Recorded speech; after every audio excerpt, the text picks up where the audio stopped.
Good day guys sa inyong lahat. Welcome back to my channel. Guys, ang ituturo ko po sa inyo ay itong fully digital speedometer. Okay. Alamin natin ang kanyang mga wiring. Okay. At saka tetestingin na rin natin kung alin sa mga wire na yan ang kay left signal, right signal at ang kanyang mga gear indicator. Mayroon tayong wire dito. Itong 3-pin wire na to, ito po ay para sa gear sensor. Itong 3-pin wire. Mayroon tayong 6-pin na wire. Ayan. Ito po ay ang gear indicator. 2, 4, 6. Yan. Tapos yung isa, itong gray po. Bali, ito po yung 6 gear. Tapos dito naman, dito sa 9 pin na to ay kasama na rito si red at saka si green wire. Okay. Itong si black na red, ito po ang kanyang check engine. Ito po, black red po ito. Okay. So uumpisa na po natin mag-testing. Itong red po ay itatap natin dito si positive. Okay.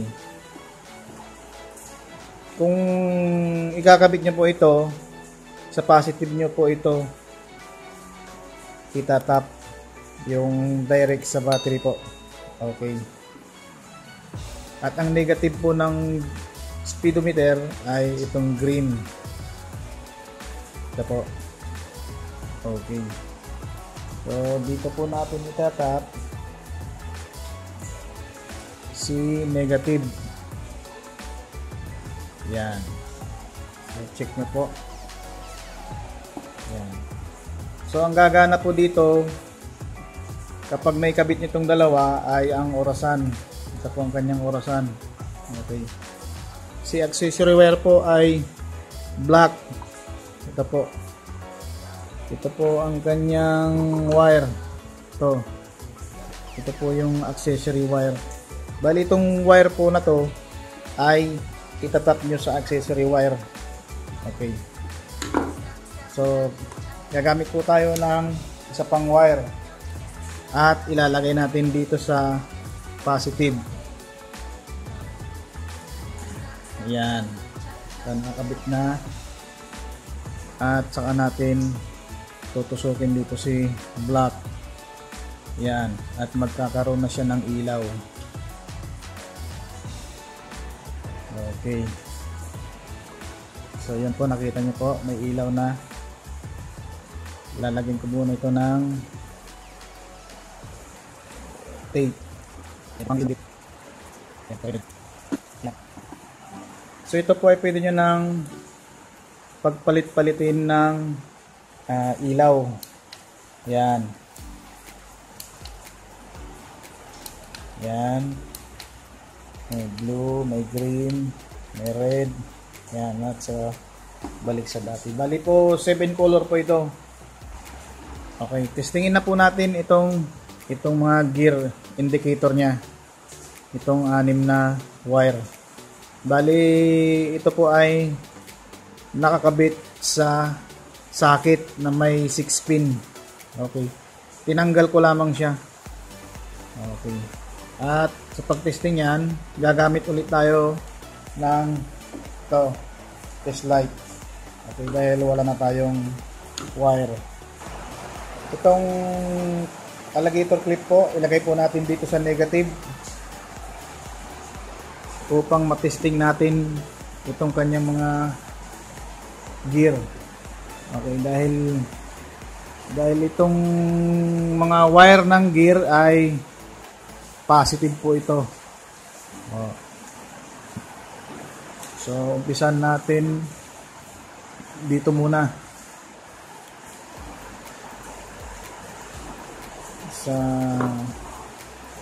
Ang kulay nito ay yellow. Yellow white. Yan po. Yellow white po ang kulay nito. May guhit po siya. Nandito po ang guhit niya na kulay puti. Bale, hindi lang po makita dito sa camera kasi napakalit na ng stripe na puti. Yan. So, itong stripe na puti po, yellow na stripe na puti ay si, ayun, siya po ay si fifth gear. So, kung nakikita niyo po dyan sa inyong screen, ayun, ayun, fifth gear po siya. Okay. So, ang susunod, red na may yellow stripe. Nandito po ang kanyang stripe. Ayan. Medyo maliit nga lang, hindi makita ng ayos. Okay, testingin natin to. Siya po ay si fourth gear. Okay. Ayan. Si fourth gear po, red na may yellow stripe. Ito po ay si fourth gear. Okay. Ang sunod naman, itong si green. Green na may black stripe. Yan. Green na may black stripe. Okay, siya ay si third gear. Ayan. Ayan. Nakikita niyo po. Third gear po siya. Okay. So, next po tayo. Itong si pink. Si pink ay si first gear. Okay. Ayan. Pink ay first gear. Okay, sunod. Ang sunod po ay si green. Ito green. So, green na may red stripe. Red stripe po siya. Okay, testingin natin. Okay, siya ay si neutral. Ayan. Kung nakikita niyo po, siya ay si neutral. Okay. So, ang sunod, si blue. Ayan. Blue na may red stripe. Okay. Dito yung kanyang red stripe. Ayan. Testingin natin. Okay. Siya ay si second gear. Okay. Ayan po. Second gear po. Okay. So, ayos na tayo dito sa 6-pin na wire. Ito po yung gear indicator niya. At saka mayroon pang isa. Ito po si gray. Siya po si 6 gear. Kung ang motor man ninyo ay hanggang 6 gear, isali niyo po ito si gray dahil ito ay si 6 gear. Check natin. Yan. 6 gear po siya.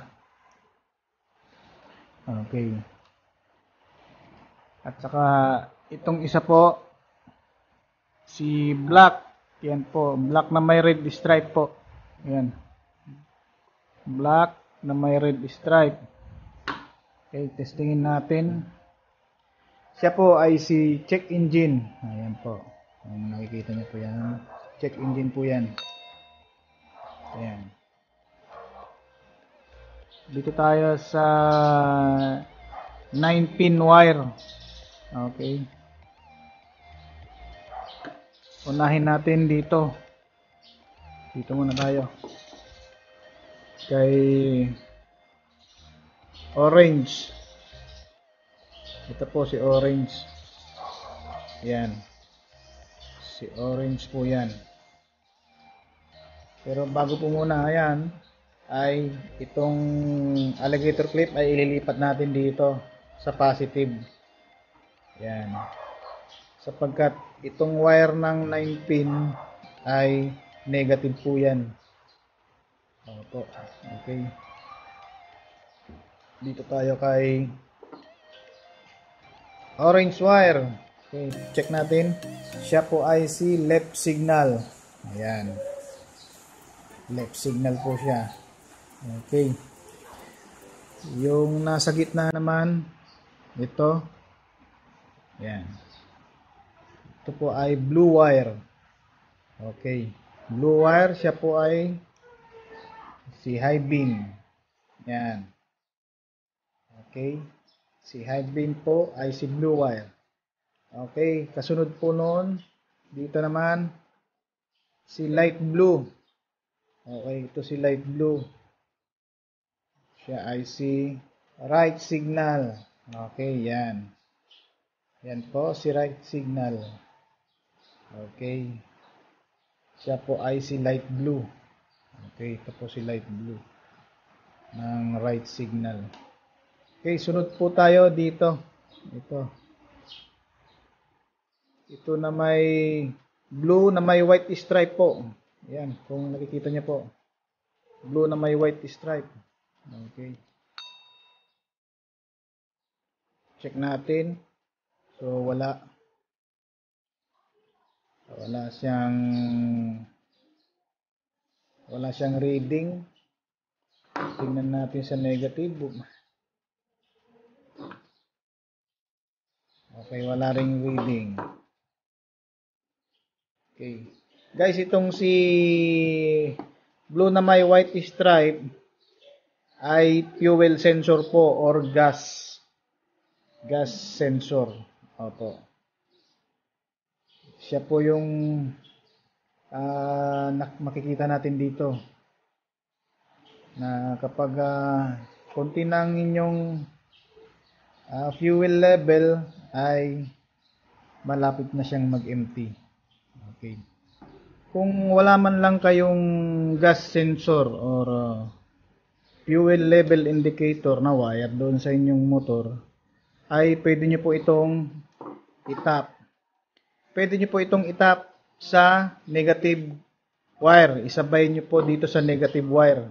Dito. Okay. Upang sa gayon ay kung gusto nyo magkaroon ng indicator dito sa may fuel niya ay nasa sa inyo na. Kaya lang pag itinap nyo ito sa ground ay lagi kayong naka full ang inyong gas. Okay. So next tayo.